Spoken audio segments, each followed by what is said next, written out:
है और हमारी संस्कृति एक अलग है। हम हाथ जोड़कर निवेदन करते हैं इस देश के युवक और युवतियों को, माता और पिताओं को, अपने बच्चे को ऐसा संस्कार दे जिससे परिवार अशांत नहीं हो। जब जिस देश में परिवार अशांत होगा वह समाज ही अशांत होगा, और जब परिवार और समाज ही अशांत होगा तो राष्ट्र अशांत होगा। इसलिए ऐसे बच्चों को संस्कार भरे जिससे हमारा परिवार न टूटे, समाज न टूटे, हमारा राष्ट्र न टूटे। आज के युवक और युवती हमारे भाई बहन भूल गए हमारे देश की संस्कृति का प्राण है कि चंदन है इस देश की माटी, तपोभूमि हर ग्राम है, हर बाला देवी की प्रतिमा, यहाँ बच्चा बच्चा राम है। आज हमारे नौजवान को सोचना है कि बगल की जो बच्चियां हैं वो मेरी बहन है, हमारे पड़ोस की, हमारे राष्ट्र की जो माताएं हैं वो मेरी माता है। आज सब कुछ होते हुए भी इसका अभाव हो गया है, और तब हम कहते हैं कि हम बहुत विकास कर रहे हैं। मुझे बड़े अफसोस के साथ कहना पड़ता है, एक बड़ा सुंदर शायरी कहा, बोले पूछ झरे रोमांच झरे, पशुता का झरना बाकी है, बन बन सब संभल गए पर मन का संभलना बाकी। कहते हैं विकास कर रहे हैं, खूब अच्छे लिबास पहन रहे हैं, अच्छे गाड़ी पर सैर कर रहे हैं, अच्छे महलों में रह रहे हैं। हमारा क्या हृदय अच्छा हो रहा है? क्या मेरा मन अच्छा हो रहा है? क्या मेरी दृष्टि अच्छी हो रही है? विचार की जरूरत है। हाँ, विकास करना चाहिए, वैज्ञानिक विकास, आर्थिक विकास, राजनीतिक विकास, सांस्कृतिक विकास होना चाहिए।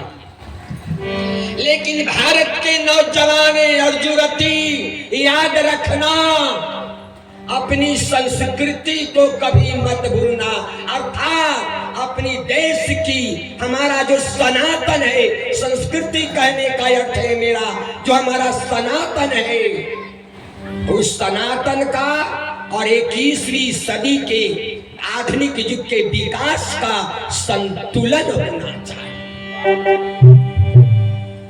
जब संतुलन गड़बड़ हो जाएगा, याद रखना राष्ट्र पर खतरा होगा।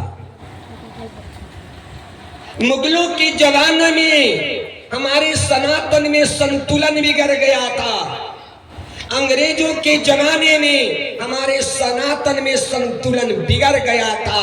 अब मत बिगाड़ो इसे, अब मत बिगाड़ो। अब इसको बनाए रखने के लिए क्या उपाय है? एकमात्र उपाय है चरित्र का निर्माण। चरित्र का निर्माण कौन कराएगा?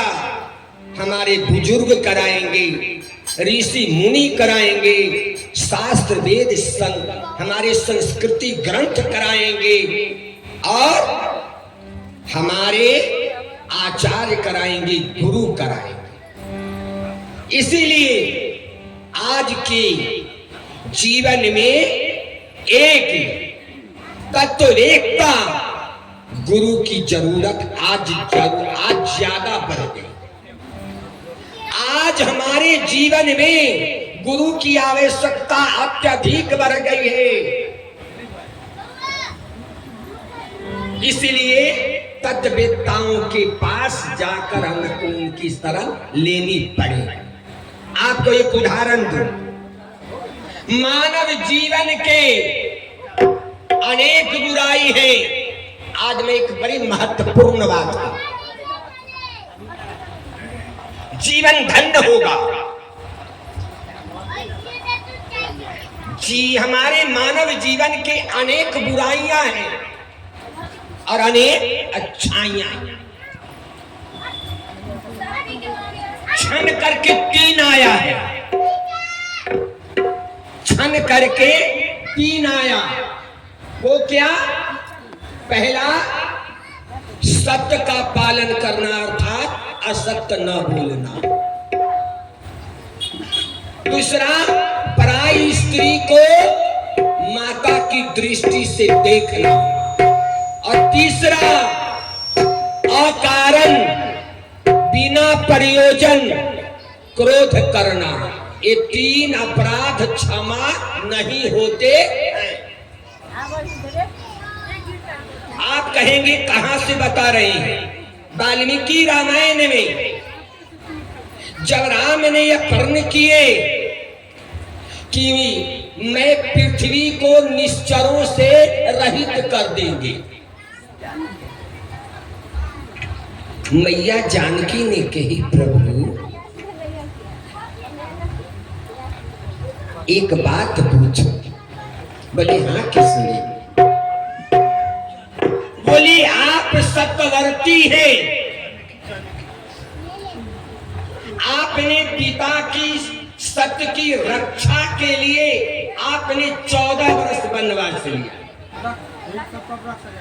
हम यह भी जानते हैं कि आपके जीवन में एक मैं ही हूं, अर्थात आप एक पत्नी व्रत धारण किए हैं। यह हमारा सनातन है। चिल्लाने से होगा सनातनी सनातनी, कहने से हिंदू हिंदू। लेकिन प्रभु मुझे एक बात का अफसोस है। बोले क्या? तीन को तो आपने पार कर दिया, यानी सत्य का पालन सभी स्त्री को, यानी सीता कहती है कि मुझे छोड़कर आर्यावर्त की सारे नारियों को, सारी स्त्रियों को आप कौशल्या के समान समझते हैं, मुझे पता। लेकिन आपने वलकल वस्त्र धारण किया, सन्यासियों का घर का त्याग किया प्रभु, लेकिन आप में एक संगति का दोष लग गया है, अवगुण है। बोले किशोरी अवगुण? बोले हाँ प्रभु। आपने भुजा उठाकर प्रण किया है कि पृथ्वी को निश्चरों से रहित कर देंगे। आप ये बताइए कि निश्चर ने आपको क्या बिगाड़ा है? प्रभु ये दोष आपको इसलिए लग गया कि आपने अपने कंधे पर धनुष बाण धारण किया है। ये संगति का दोष है। राघवेंद्र जी सरकार ने कहा किशोरी एक बात कहूं, मैं तुझे त्याग सकता हूं, दाहिने भुजा और प्राण जैसा भाई भरत का परित्याग कर सकता हूं, लेकिन इस धनुष बाण का त्याग नहीं कर सकता। बोले क्यों प्रभु? कहा किशोर अगर इसका परित्याग कर देंगे, गौओं की, भूमि की, ब्राह्मणों की, संतों की, निरीह प्राणियों की रक्षा कैसे होगी? किशोरी मुझे कलंक लग जाए कोई बात नहीं, लेकिन मैं इसका परित्याग नहीं कर सकता। श्री किशोरी जी कहते हैं प्रभु कोई बात नहीं, आप कलंक सहने को तैयार हैं तो आप पर मैं कलंक लगने न देने के लिए तैयार। हमारे देश की स्त्री और पुरुष का यह संबंध है